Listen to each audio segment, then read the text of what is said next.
Yo, it's your boy JojoJovon. Thank you for tuning into the socially charged, debatable, and dope privilege show, episode 43. And today we are talking about celibacy, polyamory, and everything else under the sun. Last episode, episode 42, we talked about monogamy and some important factors of being monogamous. And so we didn't really get to dive into the celibacy and polyamory talk. So this episode, we have some very, very special guests, a lot of very special guests. And so starting with, in no specific order, we have director Brazil, who is not only a celebrity video director for some of today's hottest stars, but he is also the founder of Dance Tutorials TV. Check them out on Instagram with over 32,000 followers. You can find them online, take all of your dance classes, fitness needs, and all that from some of today's top choreographers. Thank you for joining, Brazil. Thank you for having me. Yes, sir. Next in line, we have Chakory Day, who is a writer known as a heart leader and love coach by most, and the author of Memoirs of a Sensual Man, which we talked about that title. We're going to dive into that a bit. Check him out on Instagram at Chakory Shine, Memoirs of a Sensual Man. That's a pretty defining title. So yes. We have a very, very special guest, friend, and previous co-worker of mine, Khadijah Maulana. I'm pronouncing it correctly. She is an actor and human expert. So to hear that you're a human expert sounds pretty interesting. I'm glad to have you. Glad to have you today. Maria and Samuel Garcia is our married couple here that we have. They're a good friend couple of mine. We've been knowing each other for some years now. They have a beautiful set of kids, and I can go on and on and on about their journey. Very, very special and beautiful people. Excited to have them. Last, but definitely not least, we have celebrity choreographer Derrell Brown, who is from Chicago, Illinois, my hometown, our hometown. Shout out Chi-Town. Yes. Love Chi-Town. Yes, Chi-Town. And as always, two of the illest, dopest, craziest, funnest co-hosts that I wouldn't want to do this without, Isaac Hayes and Cecily Jamelia. Hey. Socially charged, debatable, and dope privilege show. Check us out every Monday, 8 a.m. on the House of Entertainment Network. Visual episodes and audio episodes coming to you, talking about some of today's hottest topics that a lot of other shows are not talking about. So let's jump straight into things. So since we have a full panel tonight, we are gonna just throw questions at you guys. I want to talk about three topics. We want to talk about three topics today: monogamy, polyamory, and then obviously being celibate. It's been in public news that Sierra and Russell Wilson have waited until they were married to engage in sexual relations. So let's kick this episode off with being celibate, or being celibate prior to marriage, or being celibate while you're finding your next fling or thing or whatever that may be. Celibacy, Khadijah, we talked a bit briefly before the show started to go live. We talked briefly about you being single. Our beautiful co-host Cecily Jamelia advised us last episode that she is on the market. So fellas out there, we said come correct, because she does have two privileged brothers who will get in that ass. Khadijah, celibacy in 2021, what does that look like for you, and why are you choosing celibacy right now?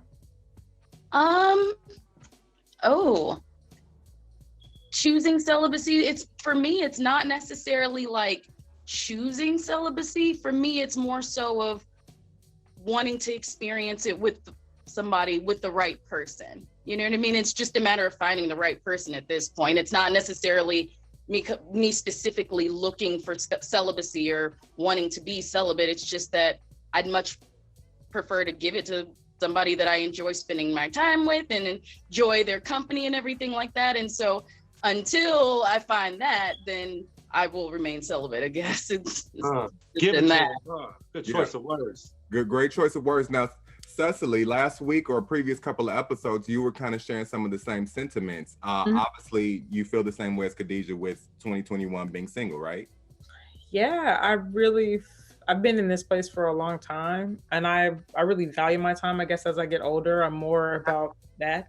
I mean, I cut my hair so I don't have to spend a whole bunch of time on it. It means that much to me. Yeah. You know what I mean?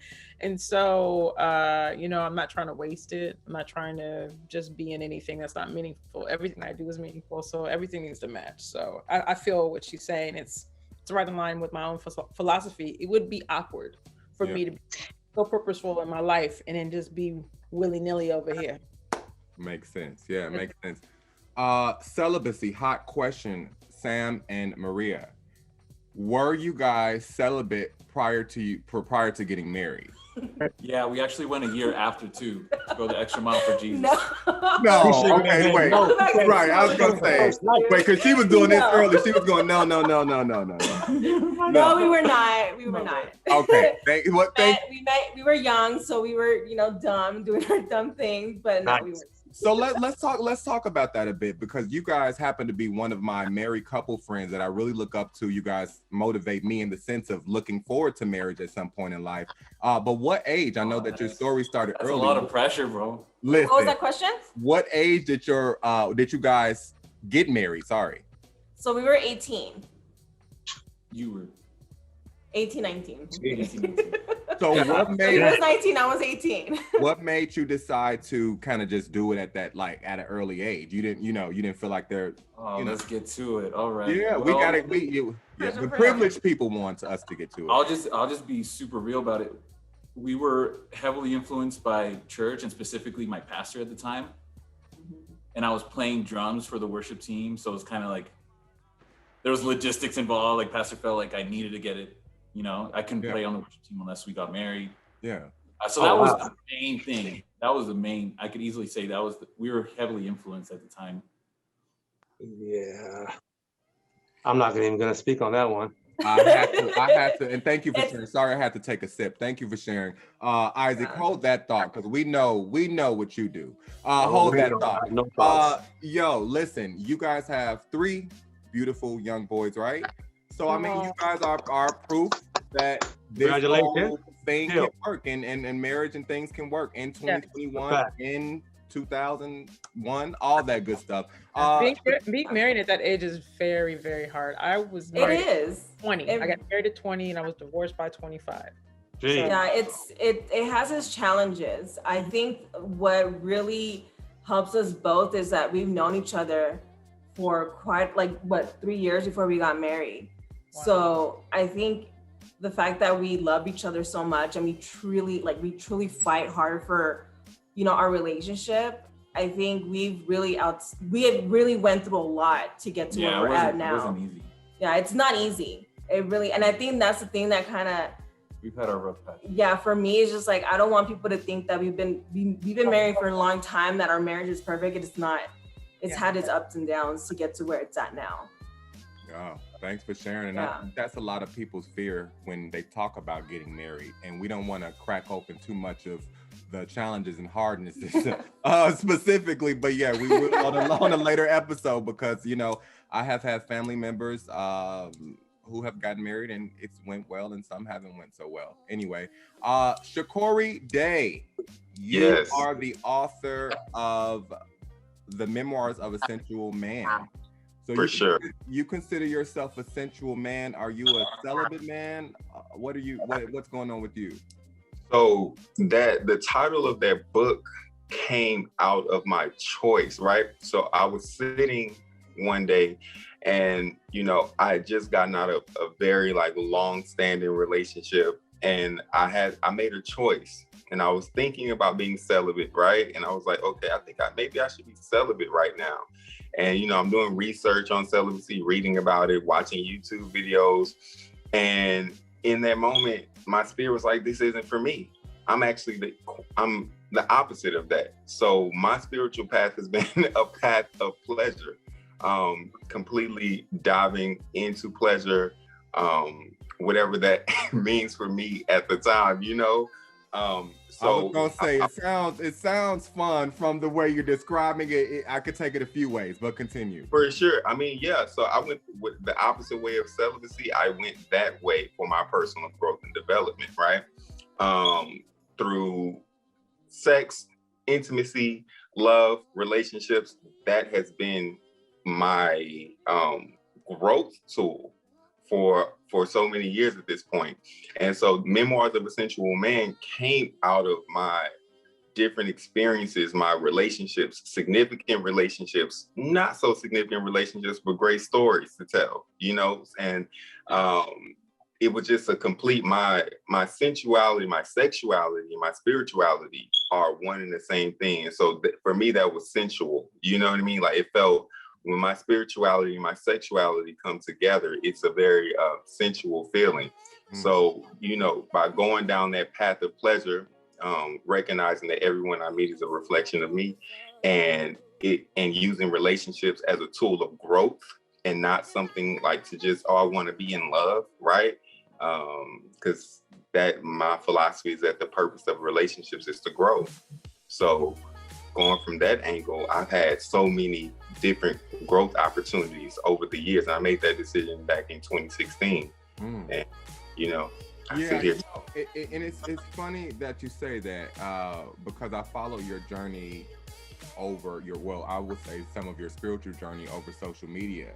I thought there were very creative pictures and portraits that you would do of yourself in natural settings, and then you would share different scripts, or you know, you read different things that were motivating, or it would truly have people thinking about their sensuality, their spirituality, and things of that nature. And so, hearing that, there's a lot to unravel. And if you guys haven't already, please head over to his Instagram at Chakory Day and tap the link in the bio to order Memoirs of a Sensual Man. I personally have to purchase it myself and read it because it sounds like it's a lot. You know, with you talking, I'm curious to know how that openness and just being open and free sexually and not really having the thought of being celibate in your head, how that has made you grow to be the man you are today. Like, what were some of the things you did? Did you take more time to yourself? Did you shut off your phone? Did you take a break from social media? Like, what was the spiritual aspect of it? You took more time in the bedroom. Yeah, definitely. More time. Sex is spiritual. Sex is a meditation if you know how to do it right. So let me ask this. With that being said, and we're gonna hop to our next guest, and we'll circle back. But let me ask this. I've heard, and this is an open panel, I've heard that you learn yourself better, you know, through sorts of masturbation and things of that nature when you're talking about sexual experiences or spiritual sexual experiences versus with someone else. So is that actually? Well, I actually kind of want to make an argument about like some of the things that you actually just said with regards to that. I agree with you. I think you can discover way more about yourself. However, I think that most people do the most growth and the most finding of themselves when they are alone, when they are by themselves, because you have nobody, no outside influences. You don't have anybody stuck in your head telling you what is or what is not. You only have you as your source. And so seeking outside validation and outside relationships only helps you grow a little bit. It only takes you to a certain point. Being by yourself is what helps you grow the most point. And that's when once you know yourself, that's when you go out and you seek other people for relationships, because that's when you are able to have something to offer to somebody else. You want to know how you grow? I understand what you're saying. I do understand what you're saying. And I think there are multiple ways of growing. I agree with you. Yeah. You know what I mean?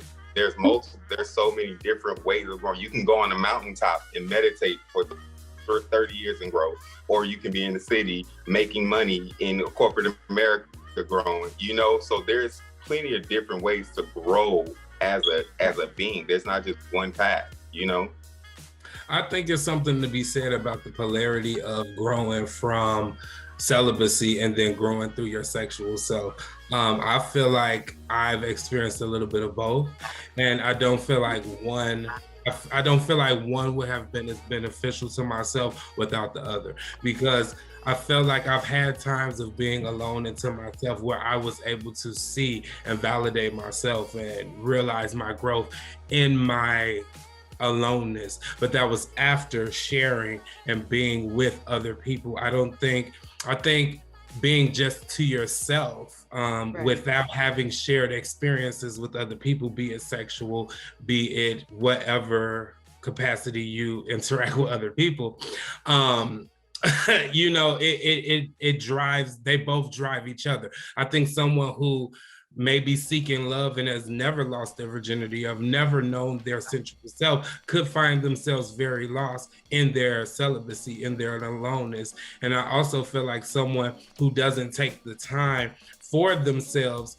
after being maybe sexually free to take a step back and learn from being alone, then that would be detrimental to them as well. So, I mean, my life experience with my celibate alone self, and I also can identify with a sensual man.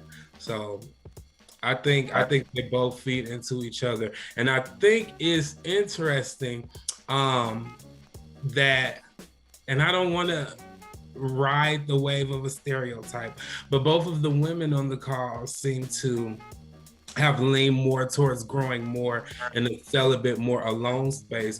And then actually, my argument for the whole thing is, I firmly believe that when it comes down to it, everybody in this entire world needs a season of monogamy, polygamy, and being single. I think in order to grow fully as a human being, you need to have all of them. Because I would argue with regards to polygamy, you going out there and doing your own thing and kind of just sleeping around is a form of polygamy. One of the gentlemen that I personally like to, I've just heard him in interviews as I've walked, like circled through or whatever. His name is Brother Polight. Brother Polight is a known polygamist. He talks about having 3 wives, which I totally respect. He seems to have his structure going on. I don't see a difference with what he's doing and what somebody like Future is doing, who has a bunch of baby mamas, you know what I mean? They're kind of the only difference is one has commitment and structure and clear boundaries. Yeah. I think everybody needs to have those seasons in their lives. And I think that when you're looking for marriage, when you're looking for whatever, you just kind of have to find people in their right seasons. That I align with. I align with. Go ahead. Yeah, go ahead, Joe. I was going to say that. I totally agree. I think you can grow in relationships. I have grown in plenty of relationships of my own, but I think that you also need to sit down and be single somewhere. I think you also need to go out there and go get your needs fulfilled through several different manners. Yes. So I think you need it all. Yeah, I think that if you go too far in either direction, you will become disconnected. And I think the exploration is fine, but you are, you know, when you are interacting with people, there is a mirror. There's some of it is you and some of it is them. And sometimes you get caught up and where you can't stand the quiet, where you can't stand not being stimulated, where you always are chasing the high. So it's nice to have the balance. And I think that you guys all put it perfectly. I don't think there's a wrong answer to this. I think that's just being you're having a healthy balance and that being in line with whatever your goals are. If you're just going through life and not really asking yourself why you do things, or if you're waiting for things to happen, then you're not going to be very fulfilled. So it starts with what you want. So if that's, you know, so-and-so, then that's a win for the day. Yeah. If it's someone you could grow with, like this young couple right here, and they, you know, and how proud they are and how just the love that they have and how that's changed over the years, if that's a goal, then it takes certain steps and you're not going to get there doing the whirly-turly with everybody.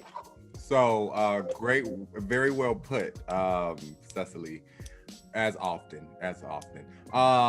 Brazil. We have Director Brazil, you have shared with me, you know, you've been in various relationship statuses, poly, open, you know, single, all that good stuff.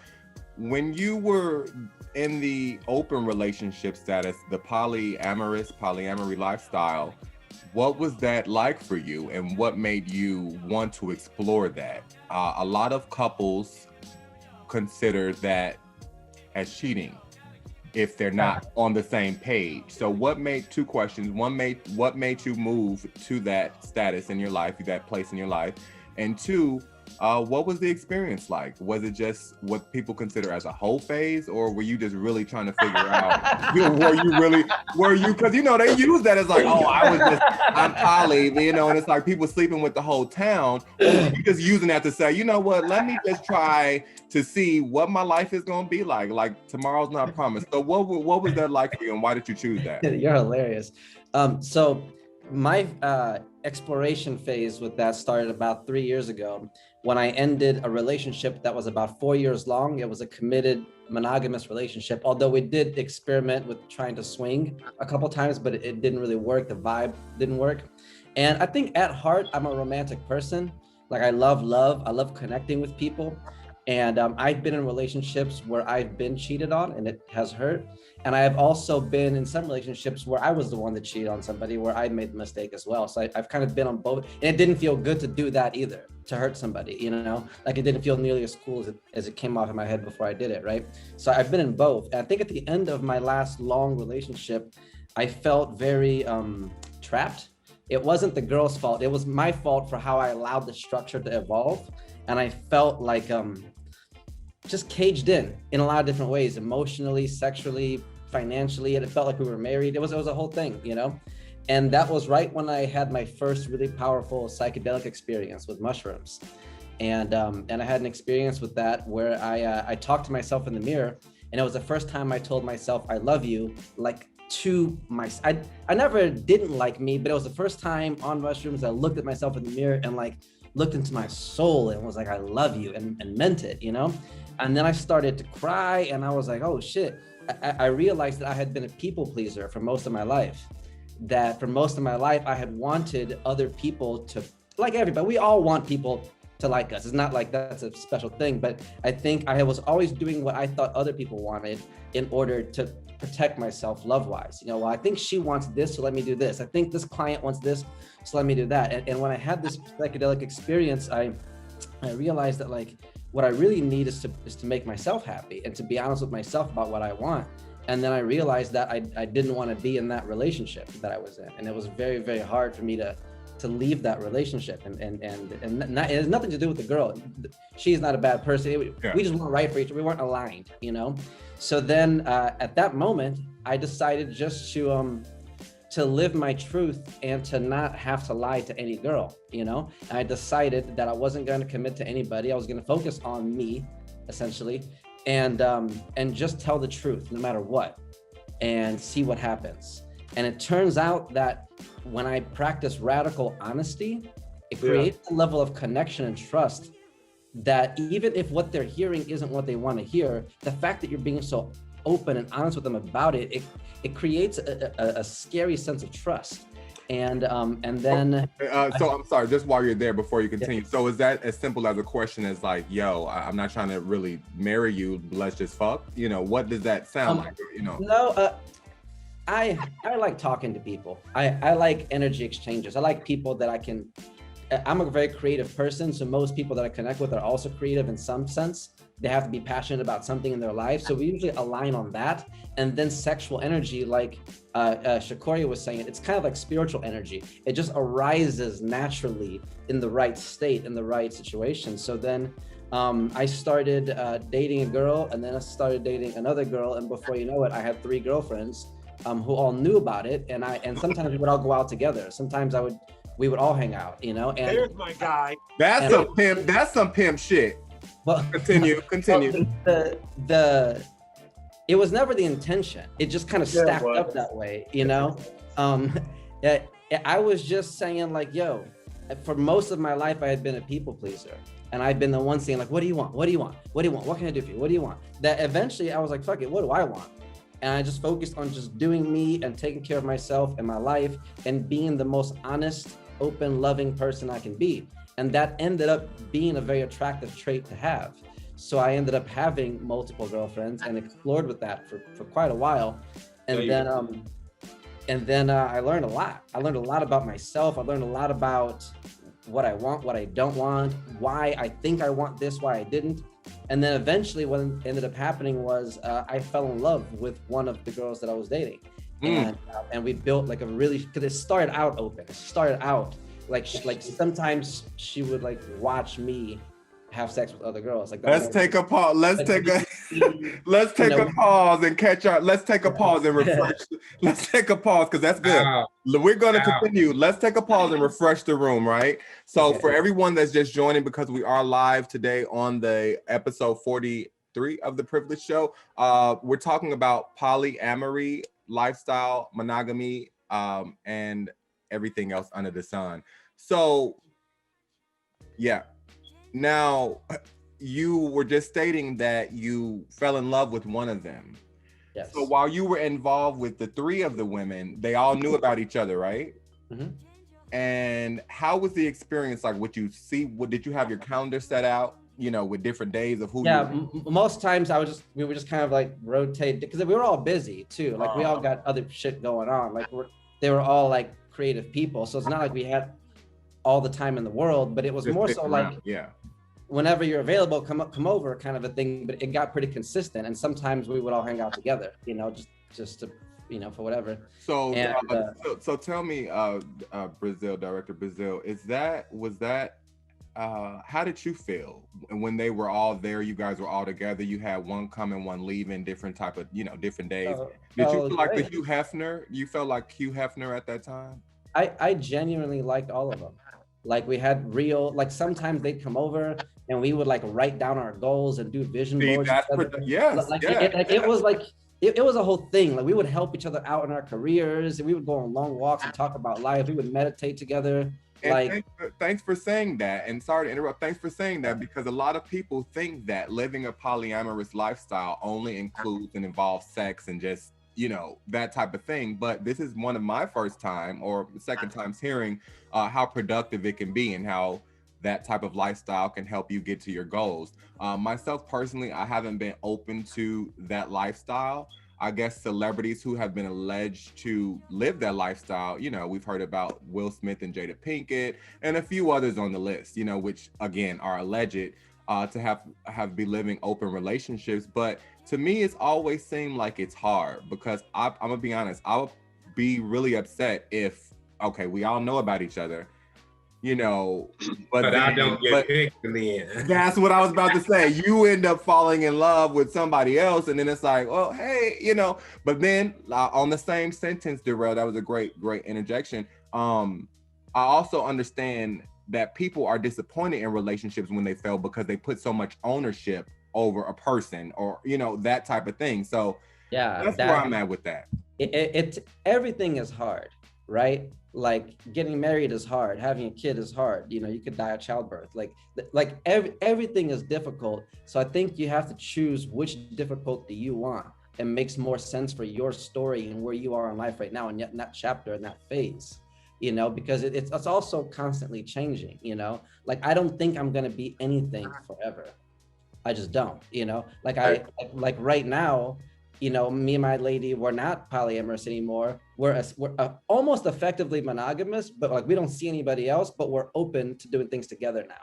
Now we only do things if we do it together because of just where it led, right? Like it started polyamorous, and then it was like an open relationship, and then it like we just like monogamy was like the result of it, but we're still open to doing things. Like if the right person comes along, if we want to have a threesome or something like that, it happens, but we're not actively seeking it because it ended up this way. Like I don't like monogamy for me as a rule. I hate rules. So to say that you can never do this, if you do this thing, that equals bad, that equals pain, to me, in my life, that sounds like a recipe for disaster. Because I think it's impossible to promise that you're not going to find somebody else attractive for the rest of your life. For me, maybe it's because I saw my parents split up and maybe I'm trying to overcompensate, #therapy. But, I feel like, for me,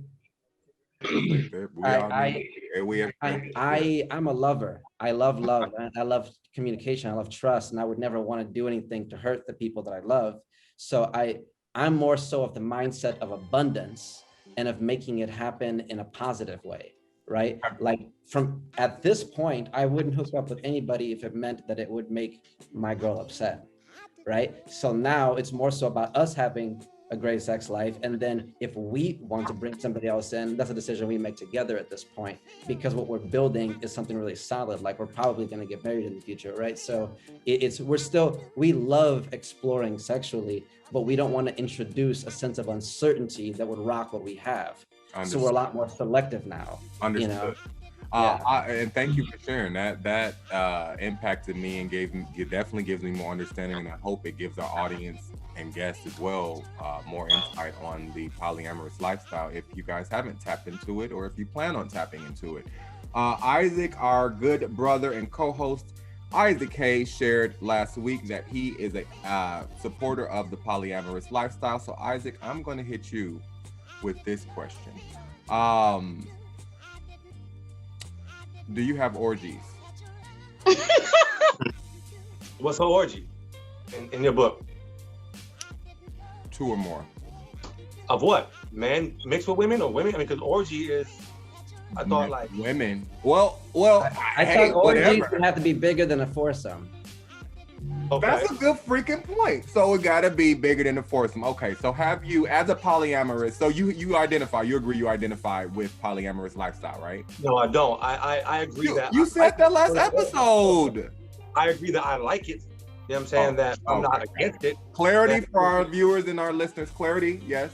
Right. You like it, you don't live it. If it worked out that way, I'd be all for it. You know what I'm saying? Like, I'm not against it at all. Do I believe in monogamy? Yeah. As much as I believe in a pot of gold at the end of the rainbow. You know what I'm saying? So, not very much. So you have a very interesting stance on this. The orgy question is going to come up for someone else soon. So the orgy question, I've had an orgy. I've had a few women at once, but you know what I mean? Who hasn't though? I think you know, I feel like most men that get what they want from an opposite sex or the same sex, whatever they do, it's kind of easy to have a threesome or a foursome. In my personal opinion. You know, and you listen, brother Isaac, I'm not saying you're wrong. I've been just so busy and engulfed with work. I haven't had the time to, but any orgies or anything of that nature. But I will say this. I know that you and we've known each other for many years, creatively and in business. You've always been a very great friend, and the way that I've seen you in your relationships with women it seems like you're a great dude to them. You know, when you talk about you're not a supporter of monogamous relationships, and you're not in the polyamorous lane, what are you doing now? Is it just kind of dating just to see where things are gonna go, or? You know what? Honestly, I'm dating only bisexual women at this point in time in my life. Is that serious? I have to ask, is that serious? Because y'all know, if y'all don't know, Isaac Hayes is a comedian. Check him out on Instagram, uriel.isaac7. Is that serious, or are you lying? I mean, what is your point? Why only bisexual women at this point in life? Because I personally believe, now for the married man on here, you're holding the ball game, I don't know your life, but I don't think people are faithful. You know what I'm saying? I have a hard time believing that people are faithful to one woman or man physically for 30, 45, 50 years. You know what I mean? I feel like at some point, someone's going to step out. And if they don't, good for them. But for me, I don't want to risk that type of relationship to where it's like, oh, you stepped out, now I want to kill you. You know what I mean? Like, you know what I'm saying? People die out here. No. So I'd rather be open-minded, and with a bisexual woman who likes women, we'll be okay. That's my life. That does tend to make it easier. This is Isaac, hey, you gotta direct Khadijah. I feel like I have to ask you before we start to wrap things up, because I feel like we didn't even touch the main things. But this is great. These are great stories. Sam, I feel like I have to ask you only because Isaac has stated that you've been married how many years now? Gonna be 12. 12 years since you guys were 17 and 18 years old. To Isaac's rebuttal, is it the spiritual aspect in religion that has keeping you guys, or you specifically, I see, you know, is it that is from straying away? Is that what's keeping it so strong? Do you feel that couples have to have, or married couples or couples in general have to have the spiritual aspect, praying every day, you know, checking in every 2 hours, texting all day to not stray? Like, if I were to put it on one thing, it would be honesty and being truly honest. I think what Oriel is referring to is, yeah, I get what you're trying to say. Almost everybody will be unfaithful. I think specifically, you'll always have attraction to other people. Always.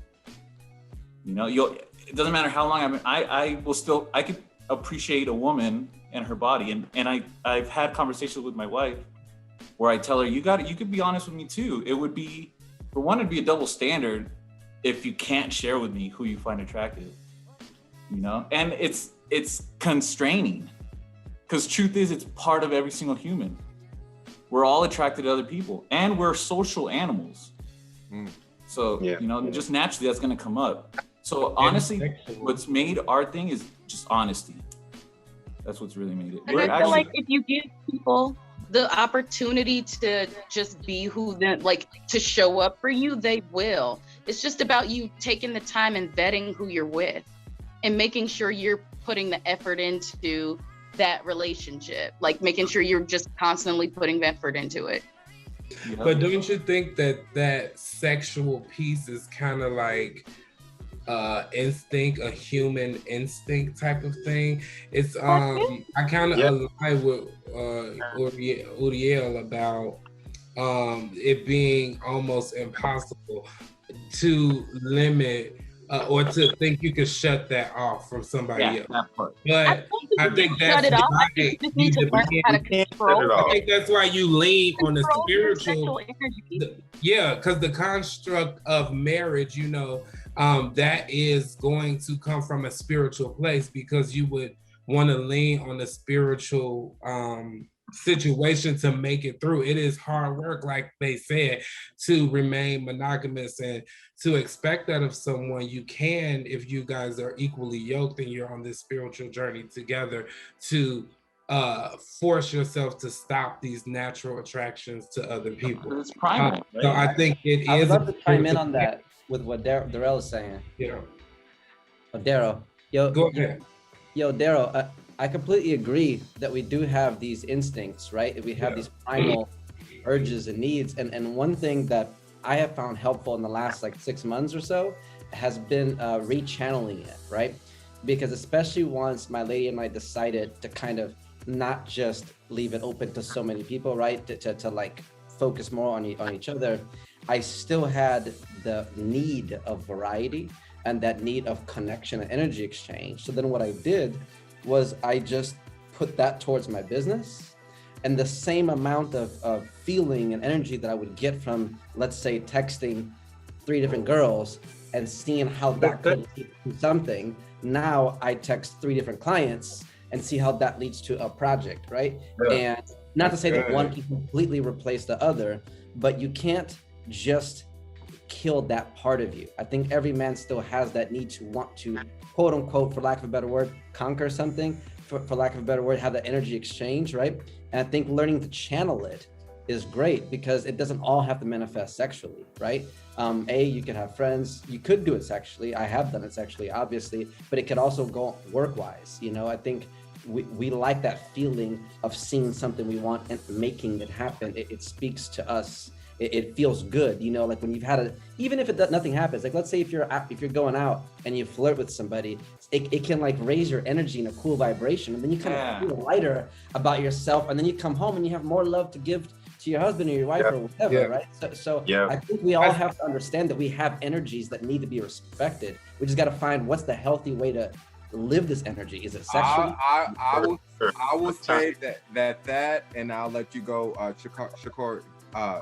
My drink is kicking in at this point. But no, I was gonna say that piece, Brazil, that advice, yo, I haven't heard that. I don't think ever, and I'm gonna just be honest with you guys before we go. I think that is one thing and one reason why people shun away from different lifestyles is because they don't have enough education on it, right? The way you just put it, it's simple. You know, I think too, because go ahead. For the men I know, especially my friends that are in their 40s, that were the ladies' men that have the women wrapped around their finger. They got really good at hanging out with the ladies. They didn't get so good at the work. They were looking for fulfillment, and it was easier for them to seek prey and kill prey. You know what I mean? Than it was for them to focus on becoming the man they want to be. So a lot of times men do get that confused. They mix up that desire to conquer, to accomplish, and that sort of thing with that. And so I love that you say that, Brazil, because that's a lot of times that is just a desire just to be a human being and to something. So for anyone that's watching this, and if you are looking to settle down and you're paired up with a partner who's very good at that, but not so good at taking care of their business, run. That person is a suitable partner for you if that's where you're headed in life. That's all. Yeah, I agree. I want to piggyback off of what both of you guys just said, because I think that for a lot of times when we talk about those men who are in their 40s, right? Like now, in the past, in the 20s, it's really challenging for a 20-something-year-old to be in monogamy. I personally don't think that monogamy is for young people, right? It's a mature decision that you have to make. Because it's something conscious that you have to do, because monogamy is it's a social thing. It's not a biological thing. Biologically, we humans, not just men, humans like sexual variety. It doesn't matter if it's 5 or 500, everyone's different, right? But on that social aspect, where we are expected to be monogamous because that's what a mature person does for the betterment of themselves and their family. You know, like monogamy should definitely be a conscious decision that a mature person makes for their personal growth and development first and foremost. And you need that sometimes. You need to focus on the person so that you can build your money, build your career, build your family, have children to raise, we have things to do. And so everything isn't always about seeking pleasure or seeking fast gratification, right? It's a time and a place for everything. And I think that's really important, and understanding that the monogamous mindset, the reason we're even having this conversation now is because the monogamous mindset has to go. That has to go, not monogamy itself, but the mindset that I own a person. Ownership. Do you say ownership? Okay. The married couple friends that I had, they did share that, and that was something that I found interesting, was the ownership. And they put it, I guess if the sex is good or if the finances are good, you start to automatically feel like, I own this. This is my dick. This is my, my other, this is whatever it may be. You feel like it's yours, and technically it's not yours. Wait, they're married? It's theirs. No. It's theirs. No, I'm not going to do this with y'all. I'm going to get off because y'all messing with me. It's theirs. If they're married, then they own each other.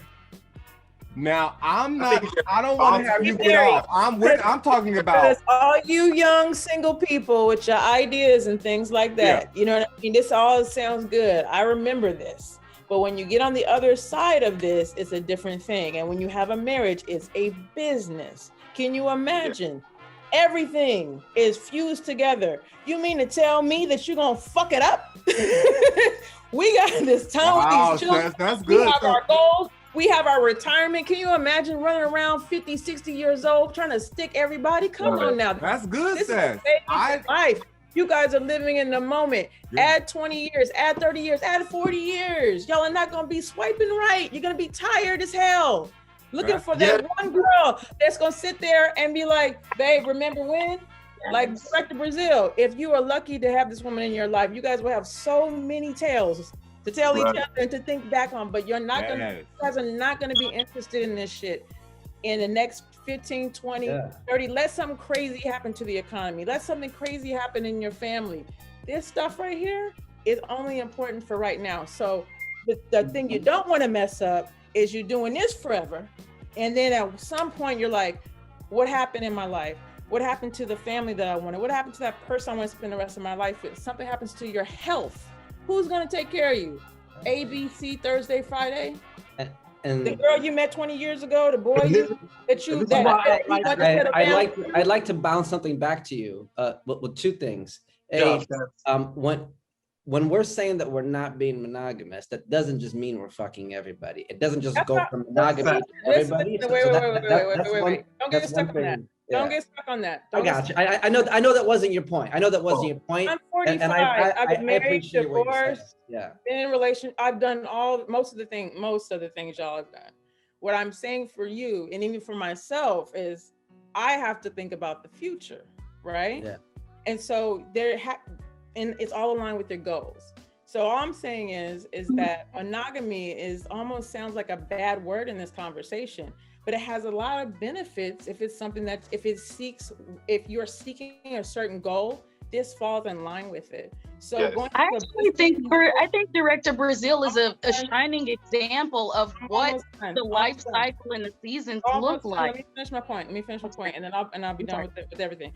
Is when we attack it at the biological level and we're not supposed to do this as human beings and stuff, and it's like, man, if I have a goal and I work towards it, who gives a fuck what you call it? Like, and that's the thing that gets me when I'm in these conversations and they're dominated by single people, and I'm looking at a shining example of what I'm assuming you guys are monogamous and a young relationship that's worked and lasted. I'm actually saddened that we're not super excited and rallying behind these two people that have survived this. And I don't know where y'all live, but this shit don't happen in Los Angeles. Right. But to say that you survived it doesn't make it sound like 2021 is that we're gonna sit here and have this it's I don't know. I'm gonna log off at this point. I think you guys are awesome, and I would love to have a show with a bunch of couples just like you guys. Yeah. In a world like this, that you guys can still find each other and still be smiling, laughing this whole time you guys are giggling and talking to each other. I'm like, that's the kind of love I want right there. You know what? And I agree with you. No. I agree with you. I'm gonna let the couple speak, the Garcia speak. This is great conversation. And like I said, this is to open up socially charged perspective, debatable perspectives, and dope perspectives.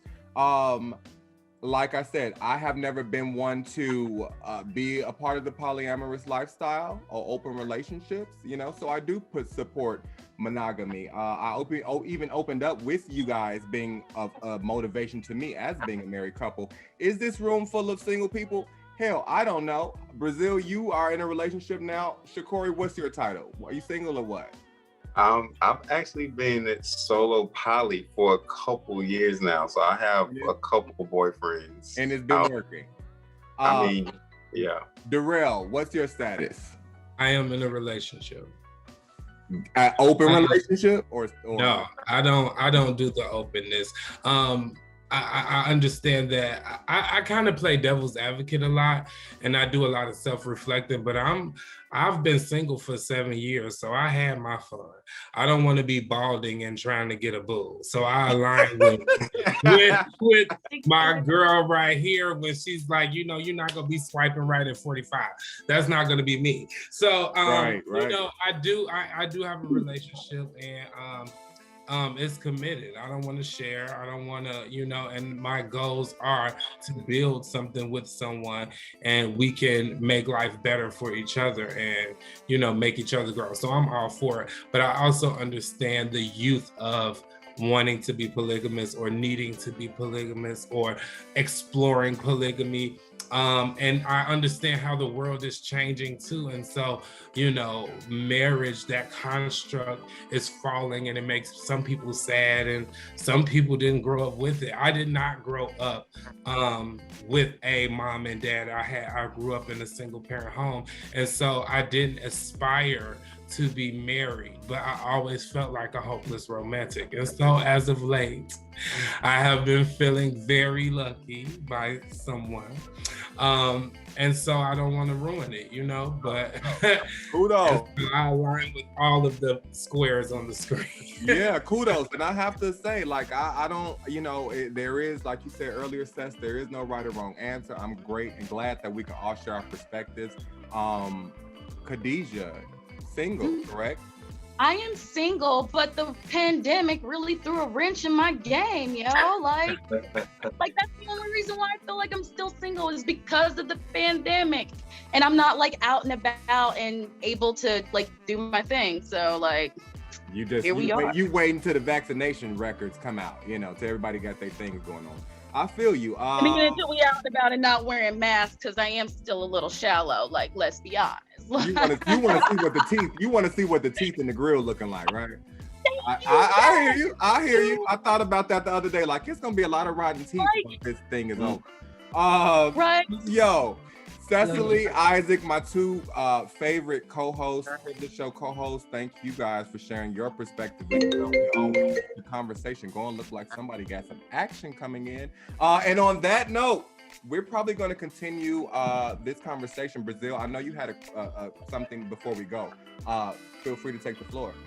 Oh yeah. Well, first of all, I just want to say thank you for having me on. It was so great chatting with everybody. I love all the different perspectives. I just wanted to share a little revelation I had about polygamy or polyamory that I think might be different. And that is, I think that monogamy is the end result of polyamory. I think if you do polyamory well enough, it ends there, because it's kind of like, okay, what's more impressive when you like just for lack of a better example, if you're walking your dog. If your dog is walking next to you, but you got the leash super tight on him and it keeps tugging to go everywhere and you're like struggling to keep him on, what looks better, that, or if you're walking with your dog off leash and he's still walking right next to you when he has the option to go, but he just chooses to be there, right? What built the relationship that I have now is the fact that we essentially had no leash, which means that if I knew that she could be with anybody and she knew that I could be with anybody, it meant, why would we be mean to each other? Why don't we just be nice and not fight and just be very loving, right? And because she didn't make me be with her, I didn't make her be with me, we ended up loving each other so much that she's the only person I want to be with now, because by choice, not because it was made. It wasn't like, you can't be with anybody else. There would be so many times where she would be like, hey, you want to go hang with the other girls? And I'd be like, nah, I like you more. Like it meant something different. It's kind of like somebody doesn't get bonus points for being non-violent if they're incapable of being violent, right? Like Stephen Hawking can't get bonus points for being non-violent because he was in a wheelchair. He couldn't punch you if he wanted to, right? So I think the fact that I did go through polyamory and we technically still are open for potential things, right? I think that one doesn't cancel out the other, right? Like polyamory and open relationships isn't a walk away from love or commitment or trust or relationships or marriage or anything. I think it's a tool of living that you can use, right? It might be a way to bring people together or to explore who you really are. Because ultimately, if I'm not happy with her, if our sex isn't the best sex ever, then why are we even being together, right? So it's like, I'm not gonna be unhappy with what we have and then go seek something better somewhere else. It's like, first and foremost is let's make what we have so amazing. And then if it happens to overflow, it overflows, right? But that's the primary thing. And I feel like people out that haven't tried it before, maybe don't consider it that way. That it doesn't mean that you don't want a committed relationship. I think it led me to my favorite relationship of all time. I'm in love with somebody who literally I feel like is perfect for me, but it took me going through polyamory to find that and to find myself, to show up as my best self, as my most masculine and feminine and all around expressive man that I could be. You know, it was a tool that led to love, not taking me away from it. That's it. That's all I wanted to share. And thanks for sharing that perspective. Yo, before we bounce, my last question is, not even a question, it should be a statement at this point, but I'll ask so because I'm considering and being everyone's points. Who can I ask this to before we go? Maria and Sam, the married couple, my married couple friends for 13 plus years. Is a polyamorous at this point, after hearing a few different perspectives, do you guys feel like polyamorous lifestyle is an excuse to just be a hoe and to have the hoe phase? And we're gonna bounce. Sorry, it's hard to hear you. Hoe phase. Polyamory, is it an excuse to cover up being a hoe? while you figure Well, you know you're gonna have some of those No. cases. You're gonna have cases of it all. You know, there's no one way of doing it. Like even I strongly believe there's gonna be some relationships where polyamory was part of it and it's going well. You know? Yeah, and I asked that, and before we go, I asked that because people have associated that with that. Oh, you just want to go cheat and do what you want to do while we still together, have your cake and eat it too, more specifically. And I don't doubt some people do that. Is the term we've heard over the years. Eat, have your cake and eat it too. So, I mean, you can call it have the cake and eat it too, polyamorous, a whole phase, bro before hoes, whatever you want to call it. I personally feel like polyamory is another word, and that's my opinion. Polyamory is another word for whole phase. And so with that being said, I'd be open to unraveling this more with my co-host, if you like, with my guest, with our special guest that we have, Director Brazil. Thank you for joining. Chakory Day in the building. Memoirs of a Sensual Man, available now, out now. Check his Instagram out, Chakory Day. Sam and Maria Garcia, married 13 plus years with 3 beautiful young sons. They letting y'all know that this love thing is real and it still exists 13 years later and 2021 on out. Derrell Brown, celebrity choreographer, also from my hometown of Chicago. We go way back, like throwback. Khadijah, thank you for joining. She is a single and optimistic female on the market for all you fellas out there. Hit her up. And as always, Cecily, Jamelia, Isaac Hayes. Check them out on Instagram, Cecily Jamelia TV on YouTube. And as always, thank you for staying tapped into the socially charged, debatable, and dope privilege show. Love y'all and thank y'all for joining. Peace. Bye. Bye, y'all. Have a good night. Thank you. Bye. Hey, what's going on, y'all? This is Isaac Hayes of The Privilege Show.